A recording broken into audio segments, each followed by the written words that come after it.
The VMware Tanzu Build Service is a platform that runs in Kubernetes, which builds container images leveraging cloud-native build packs rather than Docker files to provide a repeatable, scalable, and secure container build process. The Tanzu Build Service removes the needs for Docker files in the container build process by using the cloud-native build packs project, which transforms your application source code into images by analyzing application code and determining which build packs are applicable. These build packs are supported by the open source community and include years of best practices in security and configuration. This frees your development and operation teams from the burden of building and maintaining Docker files and allows them instead to focus on building and running your organization's applications. Let's take a look at how this works with 3 different demos. First, we'll perform a container build of a new application without the use of a Docker file. Next, we'll see how a rebuild of the container is triggered based on a code commit. And finally, we'll patch the base operating system and watch the container be updated. In the first demo, let's create a new container for an application. We'll start by creating an image definition by providing a name, code location, and registry to push the completed build to. This will automatically kick off the build process, which will retrieve the application source code, analyze it to determine which build packs are applicable, and build the application. When it's completed building, it will be pushed to our container registry. As we can see, the container is completed building and is pushed to ECR.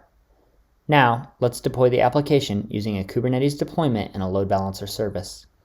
Once deployed, we can retrieve our ELB load balancer URL and take a look at the application running on EKS.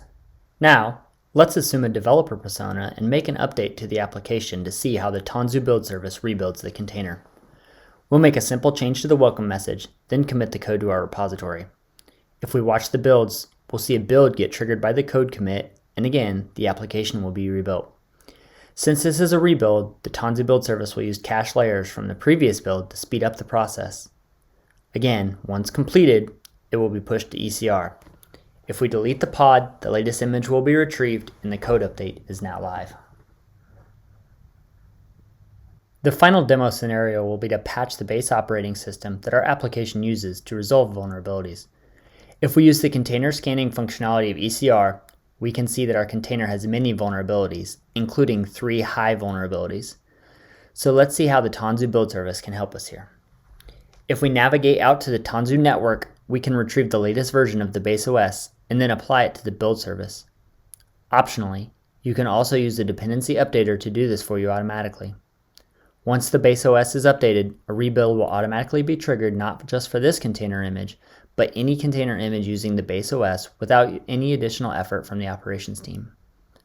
Now that it's been uploaded to ECR, we can see that the number of vulnerabilities has been greatly reduced and we no longer have any high severity vulnerabilities. This concludes the demo of the VMware Tanzu Build Service.